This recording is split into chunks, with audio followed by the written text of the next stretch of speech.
10 de la mañana con 11 minutos de este lunes 30 de abril, último día del cuarto mes del año. Mañana 1 de mayo, 1 de mayo, Día Internacional del Trabajo. ¿Cómo se viene ese día? Hay una coordinadora que está planificando lo que va a pasar en el día de mañana. Está con nosotros el presidente del Partido Comunista, Dalio Oreteliovich. Bien, como le decíamos hace un ratito que iba a estar conversando con nosotros, le damos la bienvenida. ¿Cómo estás, Dalí? Buen día. Muy bien, muy buenos días a todos los oyentes, a los televidentes también. Bienvenido. Bien, muchas gracias. Pues. ¿Cómo se afronta este nuevo día del trabajador, un nuevo día del trabajo internacional, por cierto? Internacional, es una fecha internacional que se conmemora en todo el mundo, ¿no?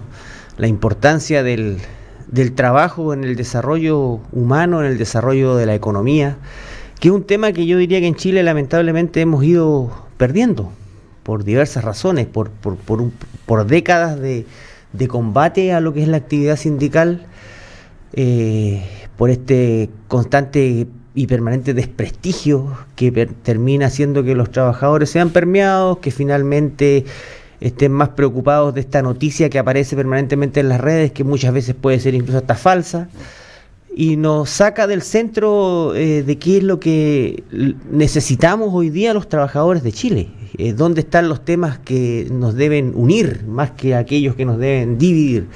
Entonces es un tema complejo, pero nosotros no cejamos, como partido tenemos bastantes dirigentes, bastantes trabajadores, ¿cierto?, activos, que han estado dándole forma entonces a esta coordinadora hoy día en Punta Arenas, una coordinadora que en conjunto con la ANEF, con otros sindicatos del sector privado, van a sacar adelante este 1 de mayo, lo van a conmemorar el día de mañana y lo vamos a conmemorar en el gimnasio de la ANEF a partir de las 11 de la mañana. A las 10 de la mañana hay una romería al cementerio, a la tumba de los caídos de la Federación Obrera, como todos los años. Así que estamos en ese esfuerzo de mantener vivo este concepto del valor que tiene el trabajo, de este valor que va mucho más allá de lo que se entiende hoy día como la mano de obra, que en lo posible tiene que ser lo más barata posible, con ingredientes nuevos. Hoy día tenemos los migrantes que se suman a esta lucha. En Santiago particularmente es mucho más masiva la migración, existen organizaciones, coordinadoras nacionales de migrantes que están trabajando en conjunto con la CUT, por ejemplo, para enfrentar los problemas que ellos también hoy día sufren al llegar a un país y muchas veces ser explotados, ser abusados, producto de esta necesidad que tiene el sistema económico chileno de esta mano de obra barata que pone en un tercer plano, diría yo, al trabajador. Entonces, es complejo. La llegada de los migrantes, y creo que se entienda bien esta reflexión, pregunta, Dalio, ¿estabiliza el sistema como ha estado durante todos estos años, que lleguen migrantes? Ahora que se normalice y todo eso es una segunda etapa, que lo podríamos conversar después, pero la llegada y la cantidad de migrantes que han llegado, ¿ha estabilizado el sistema en términos de la mano de obra barata? Yo creo que produce ese efecto, lamentablemente lo profundiza, porque incluso se generan organizaciones que lamentablemente motivan la llegada de migrantes con este concepto de enganche, y hemos visto conspicuos y connotados empresarios nacionales que hacen uso de esta mano de obra, incluso no con un carácter laboral, sino que más bien de trata de personas. Entonces hemos llegado a esos niveles, no es nuevo, esto pasa en América, pasa en todo el mundo, en Europa, y es lamentable, y es un tema que se debe combatir, y ahí también hay un tema de solidaridad que no se entiende muchas veces. El propio trabajador nuestro no entiende que debe ser solidario con sus pares. Entonces, claro, lo ve como una competencia, porque en definitiva un trabajador que viene de otro país, al cual le sirven 150 lucas, 200 lucas, es explotado por empresarios que saben que están pagando bajo el mínimo, que están haciendo trabajar sin contrato, ¿cierto? Y toda la figura que conocemos en condiciones incluso laborales paupérrimas. Hemos tenido experiencia incluso en Magallanes en torno al turismo, por ejemplo. Vendemos la 8ª maravilla del mundo, el Paine, y autoridades del trabajo han encontrado a trabajadores nacionales y migrantes viviendo en condiciones inhumanas para hacer atención a turistas. Tenemos largas jornadas laborales de 12, de 14, de 15 horas diarias, porque el turismo lo demanda, entre comillas, y en definitiva se aprovecha, se mal utiliza entonces esta situación de la migración y es un tema que debemos combatir, como digo, solidarizando, denunciando, nivelando hacia arriba, haciendo que el trabajo, ¿cierto?, tenga el valor que corresponde en esta cadena productiva, que para nosotros es el principal, es el primer valor. ¿Por qué crees que el trabajador ha pensado mucho más en él de forma individual en los últimos años que en el colectivo, en el grupal? ¿Por qué pasa eso? Y si es así, ¿producto de qué es? ¿Falta de educación, de interpretar la realidad, del sistema que lo ha encaminado a ese rumbo? Hay un cúmulo de situaciones que te llevan hoy día a, incluso la propia precariedad del trabajo, la propia mala calidad del trabajo, muchas veces te lleva a desarrollar labores que son independientes. Sí. Es más decente, entre comillas, hacer un trabajo independiente de venta ambulante, por ejemplo, que depender de un sueldo paupérrimo, de horarios pésimos, en fin. Entonces, el propio sistema te ha llevado a que te salves solo. Donde no ocurre esto es en la gran empresa, en los sectores económicos mayores, como la industria forestal, por ejemplo, donde hay una gran sindicalización, en la industria minera. Chile tiene un 17-18% de sindicalización si tú consideras el total de los trabajadores. Pero si consideras solamente a los trabajadores que tienen derecho a sindicalizarse porque tienen contrato, porque pertenecen a una empresa formal, sí, porque además cumplen con la cantidad de trabajadores necesarias para un sindicato, la sindicalización es altísima, supera el 80%. Vale decir, todos los que tienen un empleo decente, sí, se sindicalizan. Pero el drama es que tenemos un sistema que excluye a más de la mitad de los trabajadores en un sistema informal, absolutamente informal, donde te las arreglas como puedes, donde trabajas por día haciendo pololo, donde no hay cobertura de salud, ni obviamente menos de previsional, por lo tanto tú estás garantizando un futuro jubilado pobre. Sí. Y tienes la contradicción de que Chile tiene trabajadores pobres, o sea, tienes pleno empleo en algunos momentos, sí, y tienes trabajadores que están en la pobreza, que están altamente endeudados, que tienen una calidad de vida pésima, que viven... el tipo de trabajo es un tremendo problema, ¿no? El tipo de trabajo, entonces es la calidad del empleo se ha llegado a la peor de las expresiones en Latinoamérica, en nuestro país, después de haber sido uno de los países con los mejores niveles laborales y de sindicalización y de legislación laboral, que se destrozó, se hizo pebre, se eliminó el Código del Trabajo para después instalar en dictadura un plan laboral. Hoy día ha costado muchísimo avanzar lo poco que se ha avanzado. El derecho a huelga, por ejemplo, ha sido un debate permanente. Ahora aparecen estos grupos negociadores, vale decir, el empresario puede negociar con el sindicato, pero también con el grupo paralelo que no está en el sindicato. Sí. Y eso es porque hay un modelo y hay un sector de la política, porque ese es otro elemento importante que hay que agregar, que la labor sindical es esencialmente sociopolítica. Hay un concepto político de fondo, tú no puedes despegar el trabajo sindical de la visión y de la mirada política que deben tener los trabajadores. Entonces hoy día te encuentras con ese tipo de situaciones, digamos, donde hay un poder económico concentrado en muy pocas familias, como sabemos, que además tienen la posibilidad de tener sus propios parlamentarios, sus propios senadores, financiados por estos grupos económicos, y ellos sí pueden hacer política, ¿cierto?, en función de la empresa y de la CPC y de la SOFOFA, porque defienden el modelo. Pero por otro lado te dicen, usted es dirigente sindical, no puede meterse en política. Usted, si quiere ser candidato, tiene que renunciar a la dirigencia sindical.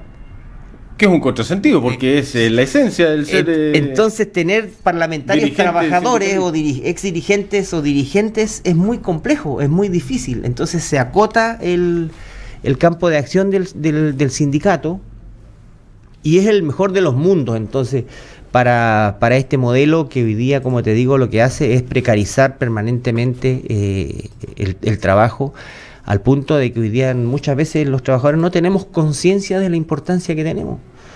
y en Magallanes hemos dado muestras históricas, ¿cierto? Desde la Federación Obrera de Magallanes, desde los hechos incluso antes en Puerto Natales, en el frigorífico Bories. Toda la Patagonia chileno-argentina ha sido precursora del movimiento obrero. Tenemos un gran líder en Magallanes que pasa inadvertido permanentemente, como es Antonio Soto Canalejo, el gallego Soto, un chileno, español, digamos, gallego. Recorrió la Patagonia. Movilizó, finalmente tuvo que arrancar de la Patagonia Argentina, ¿cierto? Sí. Él falleció finalmente en Valparaíso, pero producto de una masacre que se produce de obreros y de trabajadores en la Patagonia por la reivindicación de los derechos. Y hace no tanto tiempo atrás, 2010-2011, en Magallanes pasa por una de las más grandes movilizaciones de su historia, que es el movimiento del gas, sí, que es esencialmente de trabajadores, con un tema específico que era el gas, pero donde tú viste movilizado a los trabajadores en todas las expresiones, en sus actividades deportivas, culturales, artísticas. La ciudad se paró. La ciudad, las dueñas de casa que saben lo que significa el trabajo, los estudiantes que van a ser los futuros trabajadores estaban ahí. Entonces, hay muestras de que es posible. ¿Y socialmente qué quedó de la paralización del gas?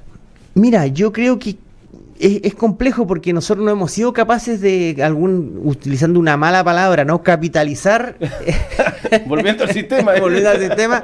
Capitalizar lo que significó ese movimiento social para proyectarlo con nuevas demandas. Hoy día nos cruza a todo el país la necesidad de una nueva constitución.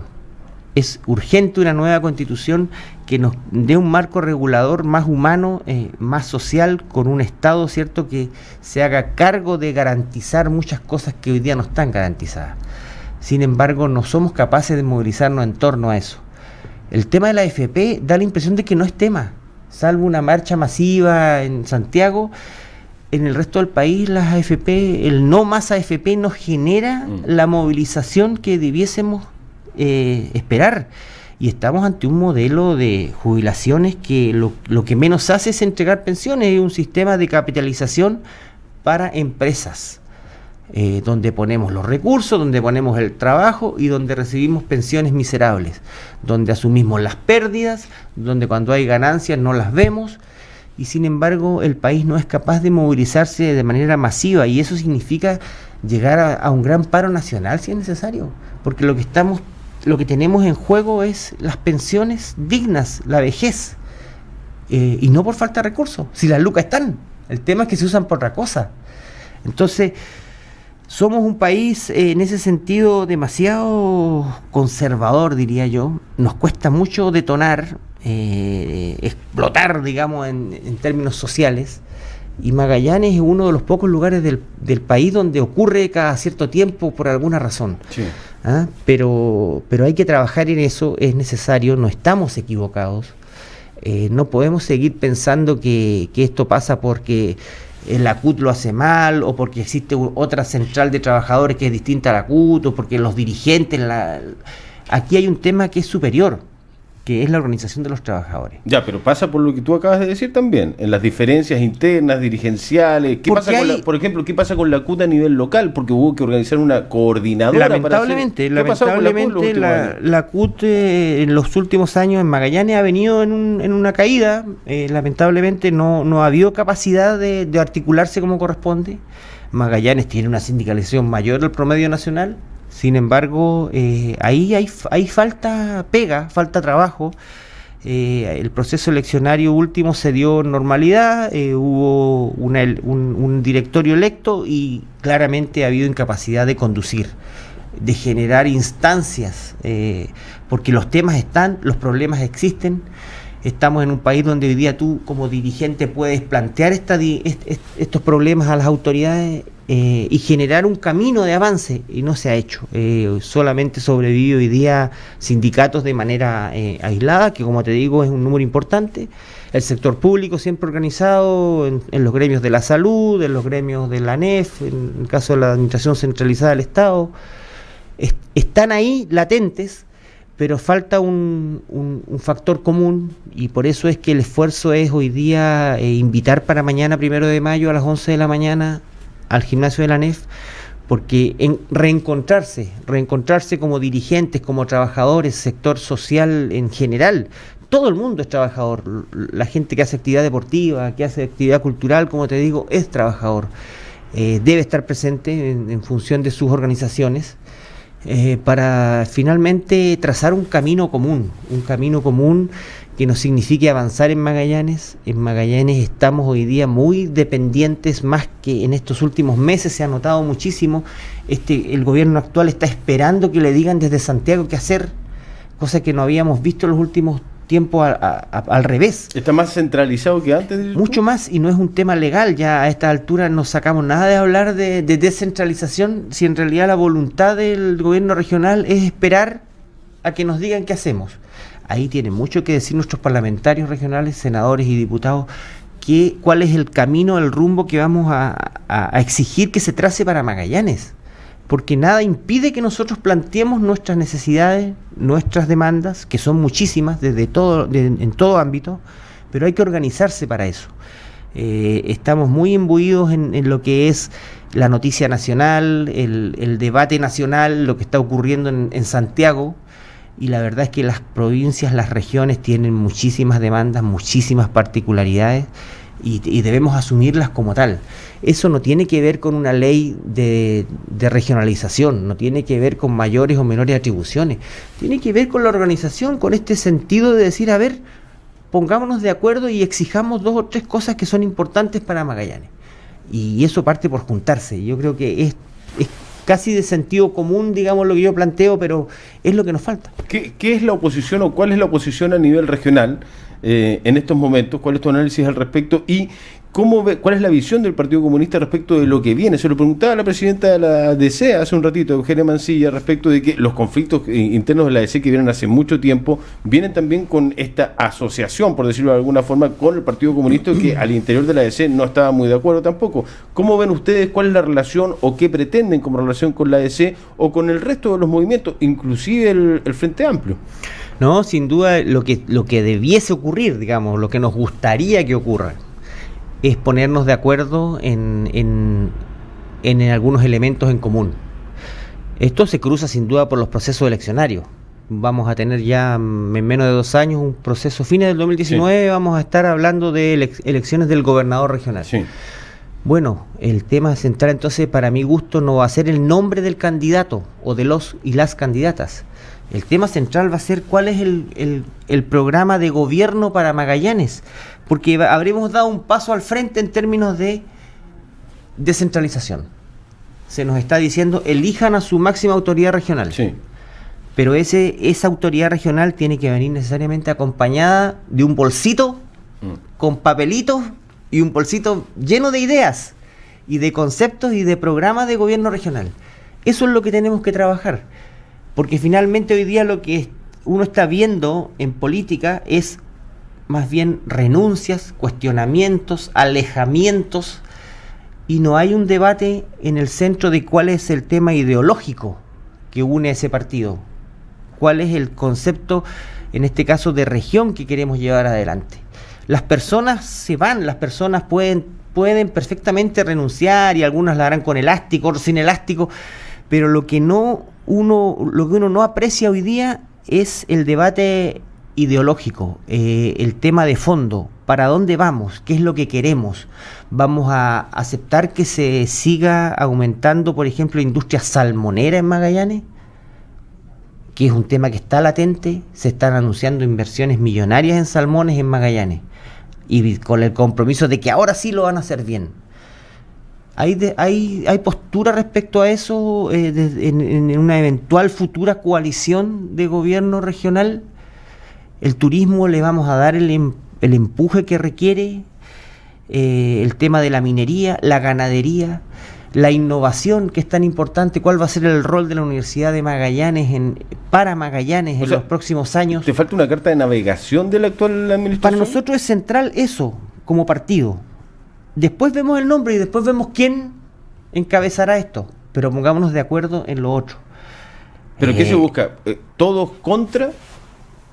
¿En algún momento hay que llegar a esa...? Es que todos en función de de una mirada de región que es una mirada política, esencialmente política. Por lo tanto, tú vas a ver que como se dice vulgarmente, el choclo se va a desgranar, porque finalmente hay gente que no va a estar de acuerdo con eso y que se va a ir al otro sector. Y está perfectamente válido, pero hay que definir esa carta de navegación. Fue sorpresivo, por decirlo menos, que a pocos meses de haber asumido el gobierno de Bachelet sentimos voces al interior de la nueva mayoría de entonces decir: nosotros no leímos el programa. Estaba hablando de la democracia cristiana en específico. Eso lo dijo Ignacio Walker. No sabíamos que esto era así, cuando en realidad lo único que nos podía unir en ese momento no era Michelle Bachelet, era el programa de gobierno que tenía en su centro terminar con el lucro en la educación, reformar el tema tributario, mejorar las condiciones de los trabajadores a través de la reforma al código.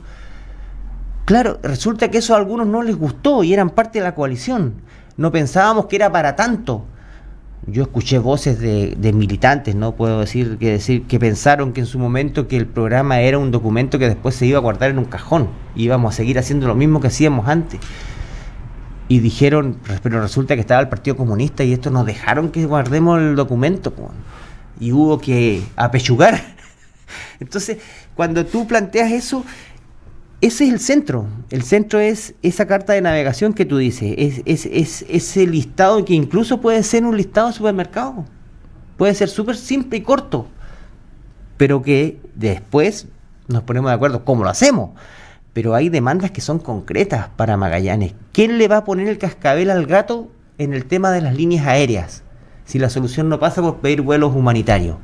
Yo, parlamentario de la región, se me cae la cara de vergüenza ir a pedirle a la Fuerza Aérea vuelos humanitarios cuando yo soy autoridad nacional y tengo la facultad en el Parlamento de generar acuerdos para cortarle el chorro de billetes a las compañías aéreas en este país, y no se ha hecho.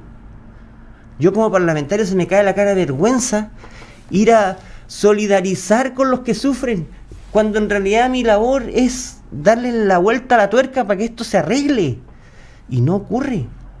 Entonces, son temas de fondo los que no están. Tú echas de menos hoy día cartas de navegación en todas partes. ¿Cuáles son las cartas de navegación de nuestros parlamentarios regionales? Por más que sean autoridades nacionales, lo entendemos, pero dedícale una hojita del documento a Magallanes. Solo las compañías aéreas, por ejemplo. ¿Y eso es materia de la Constitución? Bueno, si es materia de arreglar la Constitución, entonces hay que generar grandes acuerdos. Pero para eso estamos, para generar acuerdos. No para votarlo todo en contra, ni para aislarme y sentirme el diferente o la diferente. No tiene sentido. ¿Y se ven nuevamente haciendo acuerdos con la democracia cristiana o se ven más cerca del PS, del PPD, del Frente Amplio, de los radicales, qué sé yo? Perfectamente nos vemos haciendo acuerdos con todos los sectores que hoy día estén para empujar, como te digo, esta necesidad de construcción de cartas. Definamos cuál es el próximo plan especial de zonas extremas para Magallanes, que el gobierno, entiendo, ha dicho que se mantiene. Se mantiene. Lo que no se sabe es si se mantienen los 24, 25 proyectos que ya están caminando o van a haber nuevos proyectos. La pregunta, que se mantenga eso. Bueno, se va a mantener porque ahí está financiado hasta el 2022, por más que el señor intendente diga que no hay plata. Está financiado hasta el 2022. El tema es, después del 2022, ¿qué vamos a hacer? ¿Vamos a hacer 20 proyectos más grandes, importantes? ¿O vamos a hacer 100 proyectos pequeños para atacar cosas que se nos han pasado por alto? El plan especial de zonas extremas de Magallanes superó los 400.000 millones de pesos. El plan de zonas extremas de Aysén está en torno a los 100 millones de pesos. 4 veces más. 4 veces más. Pero el de Aysén tenía una particularidad, que tenían que llevar agua potable, electrificación, alcantarillado, caminos, puentes, sedes sociales. Vale decir, ellos hicieron una gran lista de proyectos, si se quiere, más bien pequeños, pero para resolver deudas que eran históricas con su comunidad, con su población. Entonces era un enfoque perfectamente válido. No tenían ningún proyecto grande, no había fibra óptica, por decirlo de alguna manera, no había dársena, no había paso Kirke que volar, pero había que resolver los temas de los vecinos. Yo creo que a nosotros se nos está pasando eso. Yo creo que, si bien es cierto, se avanzó en temas como urbanizar todo el sector periurbano. Hoy día prácticamente no quedan calles sin pavimentar en Punta Arenas, pero aún así, en este siglo tenemos a 20 minutos del centro de la ciudad, todavía no hay electricidad en todas partes. Todavía hay falencias en materia de urbanización. Todavía la calidad de vida por temas de locomoción colectiva se hace compleja, difícil. Entonces creo que hay cosas que abordar que son de menor valor económico, costo, sí, pero que tienen un tremendo valor para la calidad de vida de los magallánicos, para la radicación, que es lo que necesitamos, y lo que necesitamos en Magallanes es que la gente venga a quedarse. Eso es lo que necesitamos, pero para eso necesitas condiciones, necesitas buenos trabajos. ¿Qué vamos a hacer con las leyes de excepción que se han pensado y repensado una y otra vez y finalmente no significan más y mejores empleos? Sí significan 126.000 millones de pesos anuales que van directo a las arcas de los empresarios. Pero tú ves que se paga el mínimo todavía en algunas partes. Sí. Entonces, complejo. Nos queda un minuto algo, porque ya nos pasamos, pero tú hiciste un comentario hace un ratito a través de la red social Facebook cuando estábamos entrevistando a Nicolás Kohler y preguntabas ¿cuántas casas va a construir Piñera en Magallanes? Bachelet supera las 4.000 construidas y por entregar hasta el 2022. Sí, claro, eso es producto de un acuerdo del gobierno de del gobierno de Bachelet con el ministerio, entre el Ministerio de Vivienda y el gobierno regional, el CORE. Y las 4.000 viviendas que están comprometidas y están financiadas a través de este convenio de programación. 4.000 viviendas más plazas, plazoletas, urbanización, parques, pavimentaciones, en fin, todo un concepto. Está el Quiero Mi Barrio, en fin. Hay todo un cúmulo de recursos que están programados y proyectados para hacerlos de aquí al 2022. Y nosotros ya hemos superado, estamos en torno a las 3.000 viviendas en el gobierno y entregadas y quedan por entregar. Por lo tanto, la pregunta es ¿qué te haría preparado el gobierno de Sebastián Piñera para Magallanes? Porque me puede decir perfectamente que se solucionó el problema de la vivienda. Felices, no es así. No podemos cortar el chorro, y para no cortar el chorro ya deberíamos estar sabiendo cuáles son los próximos proyectos habitacionales de este gobierno, no los que dejó andando Bachelet. Y así en todo, porque si no se produce lo que nos pasó en el gobierno anterior. Si el gobierno anterior de Piñera Magallanes se congeló, se produjo un frenazo en la economía regional. ¿Qué se hizo? Absolutamente nada. No hay ninguna obra en el gobierno de Piñera anterior que uno pueda decir, mira, generó gran empleo, generó ganas de horas, generó desarrollo. Fue Bachelet que retoma el hilo conductor, digamos, para darle un impulso distinto a través de este plan de zona extrema. Entonces, uno echa de menos ese tipo de cosas, y las diferencias políticas pueden estar y van a estar siempre, pero lo que es imperdonable es que un gobierno llegue al poder sin un programa de gobierno. Si en diciembre Piñera sabía que había ganado, y en abril y en mayo todavía no tenemos claridad de para dónde vamos, todavía no tenemos todos los jefes de servicio, todavía no sabemos qué va a pasar con Magallanes, y eso da cuenta de que este año se va a perder, porque tú tienes un tema presupuestario además. Entonces vamos a llegar a septiembre a discutir el presupuesto 2019 sin saber qué es lo que vamos a hacer. 10 segundos, por favor, los audífonos, dale, porque tenemos una llamada en línea, tenemos 10 segundos. Hola, buen día, ¿con quién hablamos? Con Calixto, buenos días, señor. ¿Cómo está, don Calixto? Bien. Lo escuchamos. Dalibor. Hola, buenos días, ¿cómo está, don Eloy? Cariñoso. Eloy, ¿cómo está? Oiga, por favor, preocúpese con el centro para hacer nosotros se nos solucione el problema del 4% de los ex empleados fiscales. Sí. Y aparte de eso, también con la gente que se le dé el 4% a las cajas de empleados particulares. Eso ya es una vergüenza, y yo jubilé en el año 80 y todavía tengo que seguir reclamando a los 93 años que tengo. Y todos los que estamos aquí, oiga, necesitamos que se termine la discriminación y tengamos derecho a zona, todo lo que estamos viviendo acá y haciendo patria. Exacto. Y muchas gracias por su preocupación. Gracias, que esté muy bien. Bueno, eso que plantea don Eloy Calisto es parte de lo que hemos dicho. O sea, hay temas que son incluso exclusivamente de Magallanes, como algunas deudas históricas. Sí. Y sin embargo, tú no ves a nadie preocupado del tema, y cuando digo a nadie, me tengo que referir a los parlamentarios. ¿Quiénes tienen la posibilidad de plantear esto, de ponerlo en el tapete? Parlamentarios, no, nadie más. Y sin embargo no ocurre. Entonces, el tema es, claro, las pensiones indignas, pero también, además, deudas históricas. Yo entiendo que son 12, 14 deudas las que tiene el Estado de Chile con distintos sectores de trabajadores, producto además de la pasada de la dictadura por nuestro país. Entonces, son temas que nadie ha querido resolver, que da la impresión que nadie quiere asumir. Me da la impresión, tristemente, que en el Estado existe la convicción de que nadie se hace cargo de las deudas históricas porque las generó otro, y por lo tanto yo no las voy a asumir. Y así ha sido hasta hoy. Entonces hay muchísimas deudas históricas que redundan finalmente en haberle robado plata a trabajadores y trabajadoras de Magallanes. Dale, muchas gracias por habernos acompañado. Mañana el acto. Mañana, 11 de la mañana, como decíamos, es Gimnasio ANEF. Para los que no saben dónde está, al lado del Gimnasio Naval, frente a la Disco Templo, ahí a una cuadra de la plaza. Pedro Montt, entre el Autónomo Navarro y O'Higgins. Sí, hartos avisos. 11 de la mañana, y los que tengan ganas y sean más valientes, a las 10 de la mañana al cementerio, a la romería, a la tumba de los caídos de la Federación Obrera. Muchas gracias, Dalibor, por la invitación, una vez más. Que esté muy bien. Buenos días. Pausa, volvemos.